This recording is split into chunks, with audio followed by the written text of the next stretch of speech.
Hello everyone, welcome to our channel. हमने last video में subjective methods को discuss किया था। आज हम ऑब्जेक्टिव मेथड्स को डिस्कस करेंगे। इसके अंदर हमारा फर्स्ट मेथड आता है एक्सपेरिमेंटल मेथड, प्रयोगात्मक विधि। To try to put to the test, यानी कि हमें किसी चीज़ का टेस्ट करना। एक्सपेरिमेंट लैब में भी होता है और लैब के बाहर भी होता है, यानी कि एक्सपेरिमेंटल मेथड में हम लैब का यूज़ भी करते हैं और कुछ एक्सपेरिमेंट्स में हम लैब का यूज़ नहीं करते हैं। हम एक्सपेरिमेंट करते हुए कोज एंड इफ़ेक्ट का रिलेशनशिप, यानी कि कारण और प्रभाव देखते हैं। एग्जाम्पल, एक बच्चा हमेशा एग्रेटेड है, यानी कि गुस्से में है, तो उस बच्चे के बिहेवियर को समझने के लिए उसके आसपास की सराउंडिंग्स को एग्जामाइन करेंगे। यानी कि हम देखते हैं कि कोई बच्चा है वो हमेशा गुस्से में रहता है, तो हम उसका बिहेवियर टेस्ट करने के लिए हम क्या करेंगे, उसकी सराउंडिंग्स को चेक करेंगे। जैसे बच्चा किस संगत में रहता है ये भी चेक करेंगे कि वो कौन सी संगत में रहता है, उसका इन्वायरमेंट कैसा है, पॉजिटिव है या नेगेटिव। हम देखेंगे कि वो कैसे इन्वायरमेंट में रहता है, कि उसका रहने का इन्वायरमेंट पॉजिटिव है या नेगेटिव। उसके पेरेंट्स की क्वालिफ़िकेशन क्या है, उसके पेरेंट्स का बिहेवियर कैसा है, बच्चा नशा तो नहीं करता है। हम इन चीज़ों से बच्चे के बिहेवियर को समझने की कोशिश करते हैं।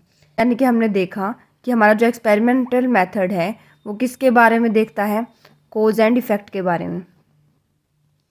कोज एंड इफ़ेक्ट के बारे में यहाँ पर बच्चे का बिहेवियर क्या है, इफ़ेक्ट है। यानी कि हम देख रहे हैं कि बच्चे का बिहेवियर, यानी कि वो गुस्सा क्यों है, उसका ऐसा बिहेवियर क्यों है, ये क्या है, आपका इफ़ेक्ट है। सराउंडिंग्स, यानी कि किन की वजह से ये हुआ है, वो क्या है, आपका कोज। यही हमारा एक्सपेरिमेंटल मेथड देखता है कि कोज एंड इफ़ेक्ट में क्या रिलेशनशिप है। यानी कि जब हमें पता लग जाए कि बच्चे का सराउंडिंग कैसा है और वो कैसे इम्पैक्ट कर रहा है बच्चे के बिहेवियर को, तो हम पता कर सकेंगे कि कोज और इफ़ेक्ट में क्या रिलेशनशिप है। यही हमारा क्या है, एक्सपेरिमेंटल मेथड है। एग्जाम्पल, प्लांट की ग्रोथ, ये क्या है, आपका इफ़ेक्ट है। और सनलाइट जिसकी वजह से ग्रोथ हो रही है वो क्या आपका कोज है। एक्सपेरिमेंटल मेथड में हमेशा दो पर्सन की ज़रूरत होती है, एक्सपेरिमेंटर जो टेस्ट करता है, पर्सन जिसका बिहेवियर टेस्ट किया जाता है। इसमें एक्सपेरिमेंटल कंट्रोल सिचुएशन में होती है, सारी सिचुएशन एग्जामिनर के हाथ में होती है। यानी कि एक्सपेरिमेंटल मेथड के अंदर हमारा जो एक्सपेरिमेंट है वो कंट्रोल सिचुएशन के अंदर होता है, सारी सिचुएशन आपकी एग्जामिनर के हाथ में होती है। एक्सपेरिमेंटल मेथड जो है वो आपका इंडोर भी होता है और आउटडोर भी होता है। इंडोर में आपका जो एक्सपेरिमेंट है वो लैब्स के अंदर होता है और आउटडोर के अंदर आपका फील्ड्स में आ जाता है। ह्यूमन बींग्स, एनिमल्स, प्लांट्स, इनको टेस्ट किया है, जो आउटकम्स आए हैं उनको हम ह्यूमन बिहेवियर पर अप्लाई करते हैं। यानी कि जब हम लैब्स के अंदर ह्यूमन बींग्स का और एनिमल्स का और प्लांट्स का टेस्ट करते हैं तो इनसे जो आउटकम्स आपके आते हैं उनको हम ह्यूमन बिहेवियर के ऊपर अप्लाई करते हैं। फील्ड्स, लैब से बाहर जाकर टेस्ट करना, यानी कि हम इसको टेस्ट को हम लैब के अंदर नहीं करते, लैब के बाहर करते हैं।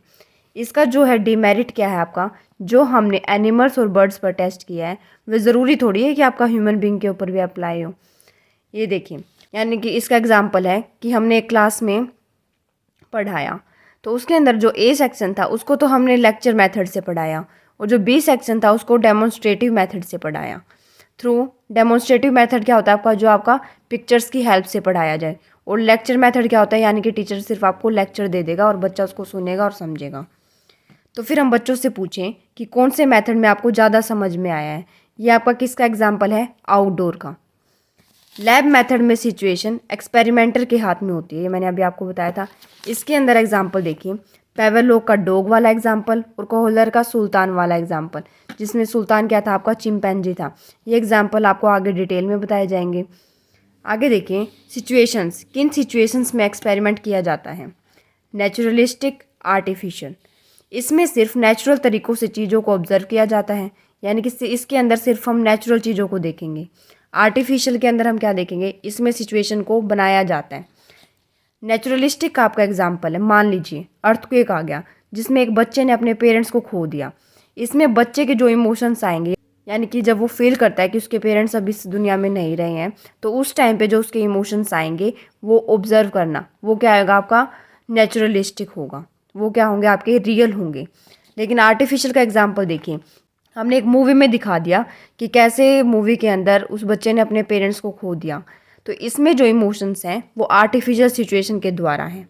बट इसके रिजल्ट्स क्या होते हैं, रियल होते हैं। आगे हम देखेंगे एक्सपेरिमेंट मेथड में वेरिएबल्स क्या क्या होते हैं। वेरिएबल्स जो चीज़ें बार बार चेंज होती रहती हैं उनको हम क्या कहते हैं, वेरिएबल्स। ऑब्जेक्ट कभी भी वेरिएबल नहीं होता बल्कि उसके एट्रीब्यूट्स वेरिएबल होते हैं।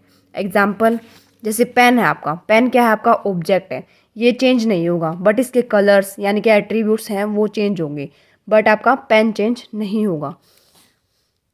एग्जाम्पल पर्सन की जो इंटेलिजेंस है वो क्या आपका ऑब्जेक्ट है, लेकिन हमारे जो इंटेलिजेंस के जो मोड्स हैं, लो, हाई, मॉडरेट, ये क्या आपके एट्रीब्यूट्स हैं। यानी कि हम कह सकते हैं कि हमारे जो एट्रीब्यूट्स हैं वो आपके क्या होंगे, चेंज होंगे, बट आपका जो ऑब्जेक्ट है वो चेंज नहीं होगा।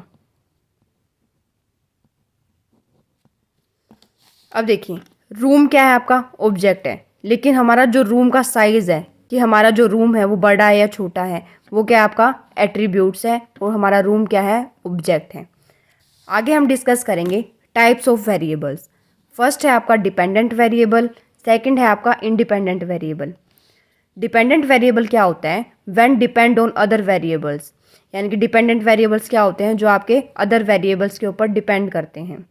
यानी कि जब हमारा इंडिपेंडेंट वेरिएबल चेंज होगा तो हमारा डिपेंडेंट वेरिएबल भी चेंज होगा, यानी कि इनको चेंज किया जा सकता है। टेस्ट का स्कोर, यह जितना पढ़ेंगे उतने नंबर आएंगे, यानी कि ये हमारा जो टेस्ट का स्कोर है वो किसके ऊपर डिपेंड करता है कि हमने कितनी स्टडी की है उस टाइम के ऊपर, उसके ऊपर डिपेंड करेगा। तो स्टडी ऑफ टाइम क्या आपका इंडिपेंडेंट वेरिएबल है। देखिए independent variable does not depend on other variables, ये आपका किसी दूसरे वेरिएबल्स के ऊपर डिपेंड नहीं करता। Not change, example age, age आपकी बढ़ती जाती है, किसी और फैक्टर पे डिपेंड नहीं करती। सेकंड टाइम ऑफ स्टडी, ये क्या है आपका इंडिपेंडेंट वेरिएबल है। और जो हमारा जो टाइम ऑफ स्टडी से जो हमारा स्कोर आया है, यानी कि जो हमारा टेस्ट का स्कोर है वो क्या है, डिपेंडेंट वेरिएबल, क्योंकि ये डिपेंड करता है टाइम ऑफ स्टडी पे। अगर हम ज़्यादा पढ़ेंगे तो हमारा उतना अच्छा स्कोर आएगा, और अगर हम कम पढ़ेंगे तो हमारा टेस्ट का स्कोर क्या होगा, कम आएगा। बच्चे की एकेडमिक अचीवमेंट्स के लिए हमें इंटेलिजेंस चेक करनी पड़ती है, क्योंकि एकेडमिक अचीवमेंट्स क्या है वो आपकी डिपेंड करते हैं इंडिपेंडेंट वेरिएबल पे, जो क्या आपका इंटेलिजेंस, यानी कि हम क्या कह सकते हैं कि हमारा जो इंटेलिजेंस है वो क्या है, इंडिपेंडेंट वेरिएबल, और एकेडमिक अचीवमेंट क्या है वो आपका डिपेंडेंट वेरिएबल। अगर इन बच्चे की इंटेलिजेंस ही चेंज होगी तो उसके एकेडमिक अचीवमेंट्स भी चेंज होगी। इंडिपेंडेंट वेरिएबल को चेंज किया जा सकता है और डिपेंडेंट वेरिएबल्स भी अपने आप चेंज हो जाते हैं। अगर हम इसके डीमेरिट्स की बात करें तो वो है, जो हमने एनिमल्स और बर्ड्स पर टेस्ट किया है वही सब ह्यूमन बीइंग पर भी अप्लाई करें, ये ज़रूरी नहीं है। देखो हमने कहा था कि जो हमारा हमने लैब में टेस्ट किया है ह्यूमन बीइंग्स के ऊपर, एनिमल्स के ऊपर, प्लांट्स के ऊपर, इनके ऊपर जो टेस्ट किया है और उसके जो आउटकम्स है अगर हम ह्यूमन बीइंग पर अप्लाई कर देंगे तो ये ज़रूरी थोड़ी ना है कि ये एनिमल्स वर्ड्स वाले जो आउटकम्स आए हैं ये हमारे ह्यूमन बीइंग्स के ऊपर भी अप्लाई हों। सेकंड एक्सपेरिमेंटल कंट्रोल सिचुएशन में एक्सपेरिमेंट करता है, यानी कि इसके अंदर सिचुएशन क्या होती है, आपकी कंट्रोल होती है। ये रिएक्शन आर्टिफिशियल या डिफरेंट भी हो सकते हैं as compare to natural reaction, यानी कि हम कह सकते हैं कि हमारा जो रिजल्ट आया है कंट्रोल सिचुएशन में वो डिफरेंट है as compare to natural reaction, क्योंकि जब हमने एक्सपेरिमेंट को कंट्रोल सिचुएशन में किया उसके रिजल्ट क्या होंगे, आपके आर्टिफिशियल होंगे। यानी कि हम कह सकते हैं कंट्रोल्ड एक्सपेरिमेंट का रिएक्शन नेचुरल वाले से अलग होगा। थर्ड मेथड कॉस्टली है और लेंथी है। यह हो गया आपका एक्सपेरिमेंटल मेथड। नेक्स्ट वीडियो में हम डिस्कस करेंगे observation research method. Thank you.